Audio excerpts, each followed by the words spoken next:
15 គីឡូអ្នកគ្នា My God look at that អូមីបាច់4បាញ់ខែវ អូណាចាស់ចាស់ណៅ Oh my God ហ្នឹងឯងខ្នងកពើកន្លែងដែលគេសម្គាល់ថាខ្នងកពើហៅខ្នងកពើយើងមើលពីលើមកវ៉ា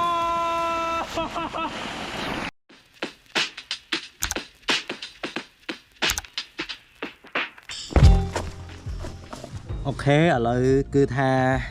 យើងពាក់បិទជើងជាមួយនឹងអាវុធថ្មីដែលខ្ញុំពាក់ត្រូវឡើងទៅកាន់ខ្នងពើហើយវាជាដំណើរមួយគឺ60គីឡូហើយយើង start បន្តិចទៀតនេះគាត់ថាយើងត្រូវទៅវាយអវ៉ាន់ឲ្យវា comfort ជាមួយយើងអញ្ចឹងណា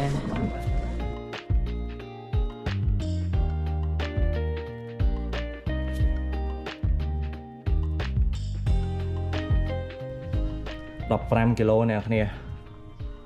My God look at that សារនេះ challenge មែនទែនខ្ញុំស្ពីរហូតដល់15គីឡូហើយញ៉យកតាំងទៅទេដកតង់ចេញបើសិនជាដាក់តង់ទៅទៀតអាចនឹងធ្ងន់លើសហ្នឹង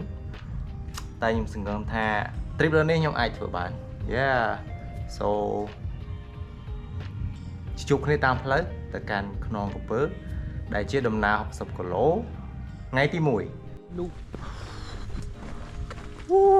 ចេញដំណើរហើយអ្នកគ្នា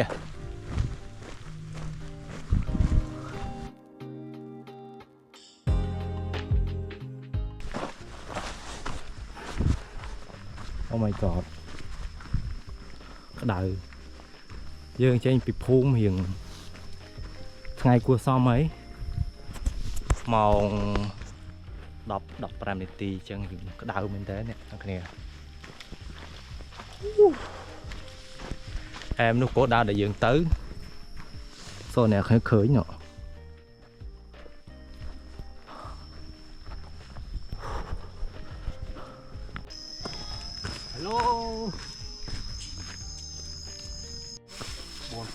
មីបាច់4បាញ់ខែវ អូណាចាស់ចាស់ណៅ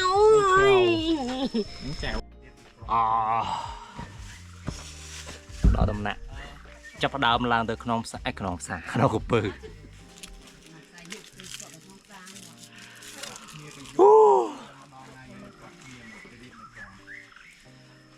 Oh my God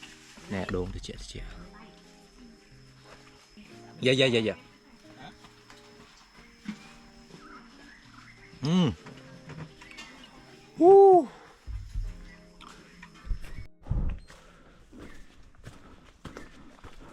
ូយ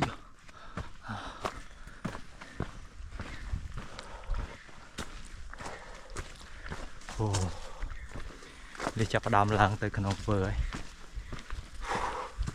ពេលនេះយើងចូលដូចជាកន្លែងស្ថានីយ៍បន្ថែមកម្លាំងមានលក់ដូងមានលក់ទឹកមានបាញ់ឆាវទៀតមិញអែម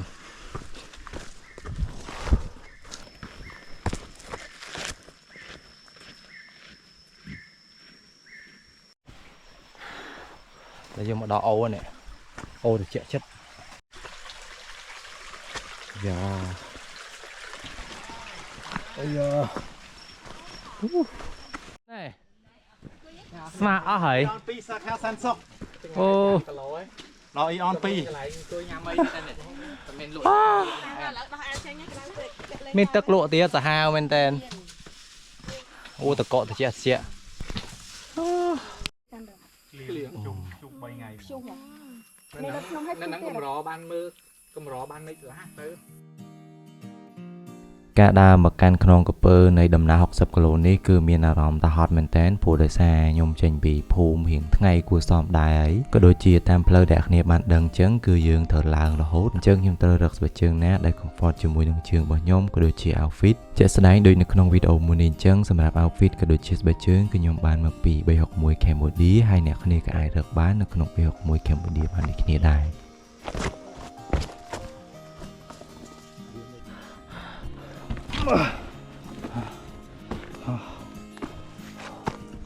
Oh my God làm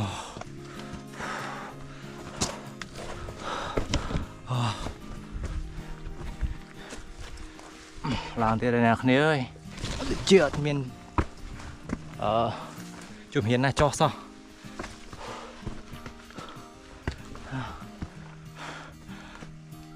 tôi cha caធ្វើដំណើរថ្មើរជើងនៅលើជួរភ្នំក្រវាញពិតជាលំបាកតែខ្ញុំពិតជាចូលចិត្តខ្លាំងមែនទែននៅការធ្វើដំណើរផ្សងព្រេងមួយនេះឥឡូវយើងធ្វើដំណើរចិត្តមកដល់វាលហើយទៀតមកដល់វាលហើយណាគ្នាអើយមកឡើងខាងលើភ្នំគឺត្រជាក់លះហើយមានខ្យល់តែមកបានមកអាកាសធាតុចេះល្អមែនទែនអាងីហ្នឹងបើភ្លៀងអ្នកគ្នាខ្ញុំនឹងថតទេសភាពពេលមេឃភ្លៀងនៅលើភ្នំអូយមូតសាហាវហើយដើរមកហត់ប៉ុន្តែមកដល់ខាងលើគឺត្រជាក់ស្រួលខ្លួនមែនទែនដល់សល់2គីឡូទៀតអញ្ចឹងនេះយើងមកដល់ខាងលើភ្នំអីទីទៀតយើងដល់វាលហើយเราមកដល់វាលហើយយើងឃើញផ្កាចំហួយបដាបដាណាគ្នាអើយឆ្ដំស្អាតហើយផ្កាចំហួយរីកណែមើលនេះផ្កាចំហួយខំមកដល់ស្វាគមន៍យើងប៉ុណ្ណឹងណាមើលផ្កាចំហួយនេះគ្នាច្រើនមែនទេណាផ្កាចំហួយនេះពណ៌រងស្រស់អានេះកញ្ញុំគេហ្មងណា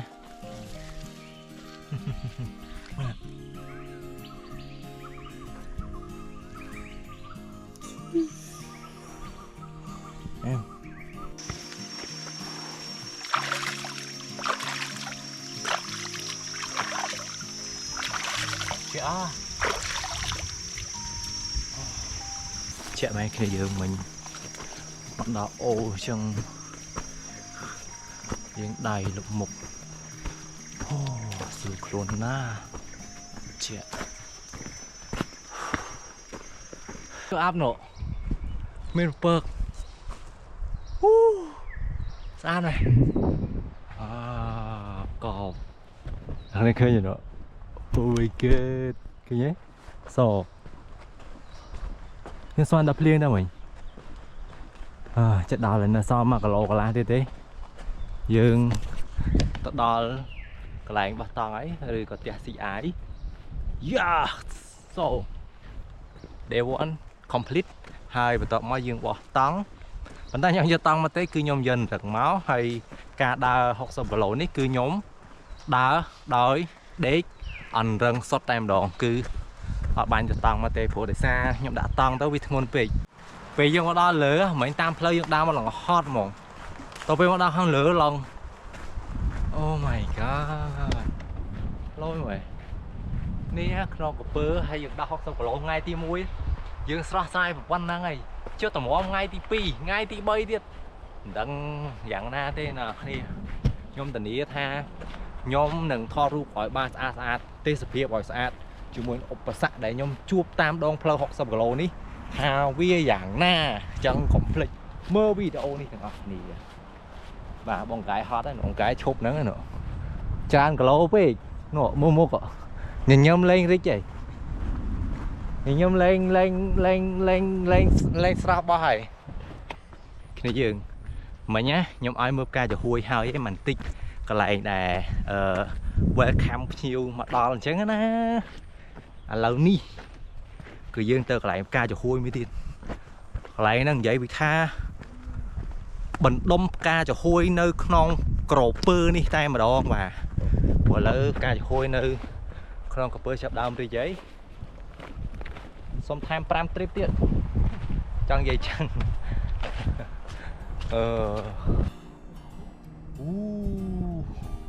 so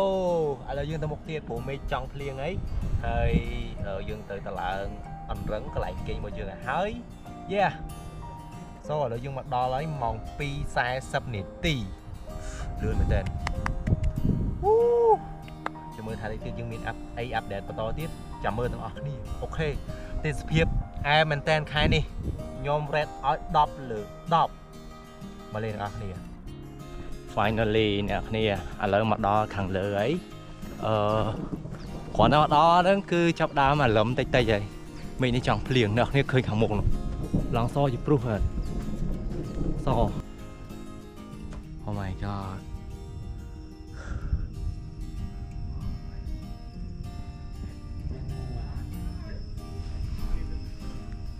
wow សាមហើយ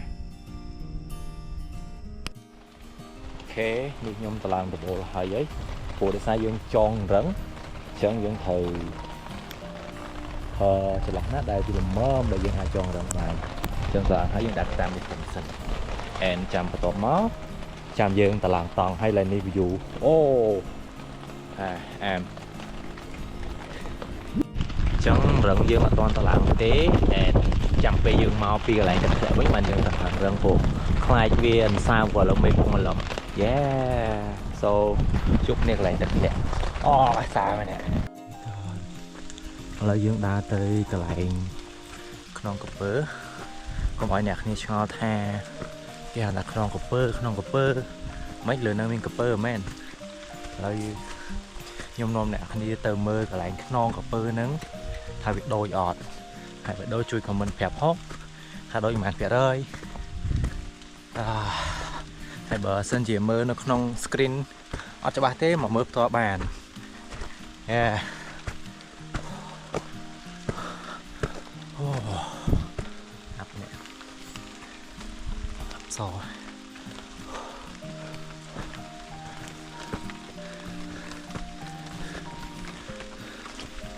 ចូលអាប់យើងគៀបមែនតើនេះ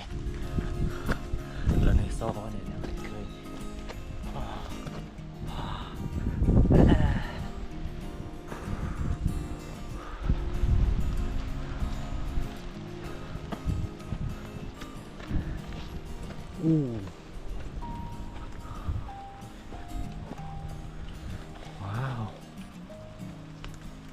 អូនេះខ្លាចភ្នែកណាស់នេះស្អាតណាស់វ៉ាវស្អាតមែនតើណាខ្ញុំនិយាយមែននេះដូចនៅក្នុងខ្សែភាពយន្ត Oh my god ឃើញតែស្វៀវណាឃើញហ៎វ៉ាវតែស្វៀវសក់ខ្មៅនេះអូយ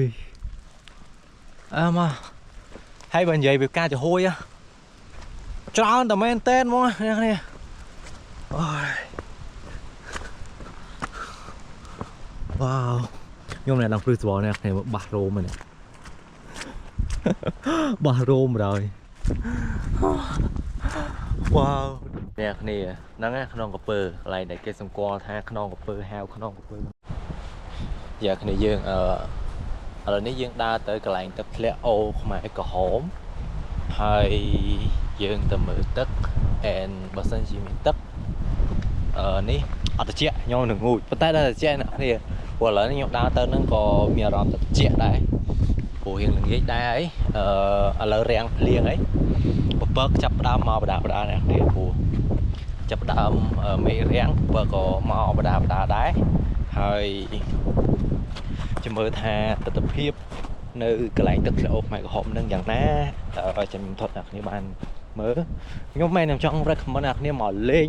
ឲ្យបានទាំងអស់គ្នាអ្នកគ្នាសម្រាប់ខែនេះខ្ញុំ the best ហ្មងសម្រាប់អ្នកដែលគាត់ចូលចិត្តផ្សងព្រេងចូលចិត្តធម្មជាតិបែបចេះអូយ best ព្រោះយើងស្មោះនេះស្អាតមែនតើណាបងលុយរោមស្អាតវាក្បែរខ្យល់មករេចេះ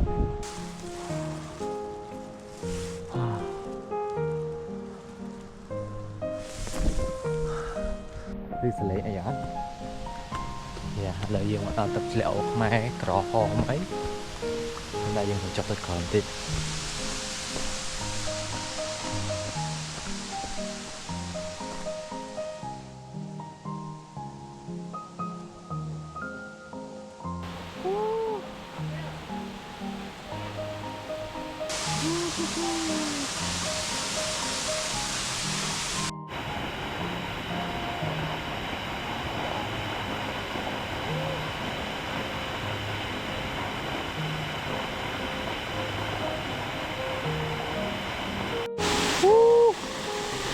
ไปนะคนนี้เอ้ยว้า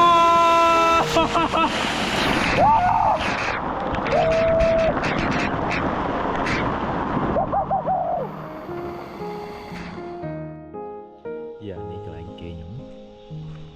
trong việc thật cơ dừng kê trong máu người bị kê này dừng mưa tê sập kia bé nhé dừng lừa khu thịt máu ôi còn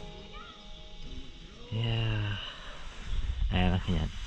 nhưng giờ ấy mà muối cú phổ để xa nhưng thở đại vai vàn lớn nâng nhưng mà ai đã nâng khẩm địa bàn tế vì ai sạt lật hay bà sân chỉ liếng vì ai cả lạ tạp chứ nhưng đại giờ ấy mà mùi